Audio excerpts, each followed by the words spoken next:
Καλημέρα Vogue, είμαι η Αναστασία της Λιμπίου και σήμερα θα σας δείξω τι κρύβω πάντα μέσα στη τσάντα μου.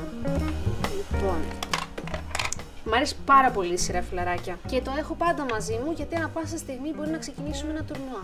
Πάμε να σας ρωτήσω κάτι να δω πόσο ξέρετε από τα φιλαράκια. Ποιος χαρακτήρας είναι ο πρώτος που μιλάει μέσα στη σειρά? Η Μόνικα.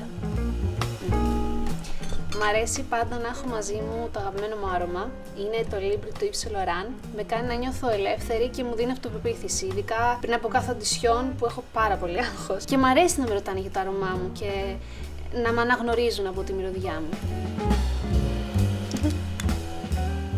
Έχω πάντα μια μικρή παλέτα μακιγιάζ για να κάνω touch-up όπου και αν βρίσκομαι.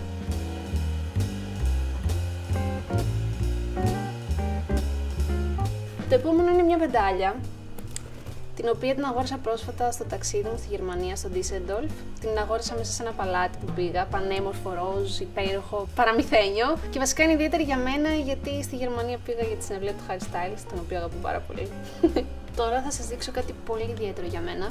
Είναι αυτό εδώ πέρα το μεταγιόν, το έχει κάνει δώρο η μαμά μου σε μένα στα 18 γενέθλιά μου. Έχει πάνω ένα στίχο του Shakespeare, Forever and a Day, δηλαδή για πάντα και μια μέρα. Μου αρέσει πάρα πολύ αυτός ο στίχος γιατί, δεν ξέρω, μου δίνει πολύ αισιοδοξία. Φυσικά πάντα έχω μαζί μου μάσκαρα, τη Lash Class του Yves Saint Laurent. Κάνει τις βλεφαρίδες μου μεγάλες και δραματικές και μου αρέσει να έχω βλέμμα που μαγνητίζει.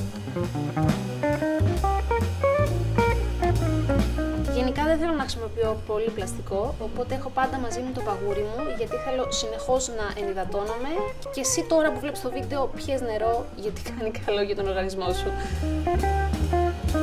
Αυτά λοιπόν έχω μέσα στη τσάντα μου. Πρέπει να φύγω όμως τώρα γιατί έχω αργήσει, έχω γύρισμα, οπότε φεύγω.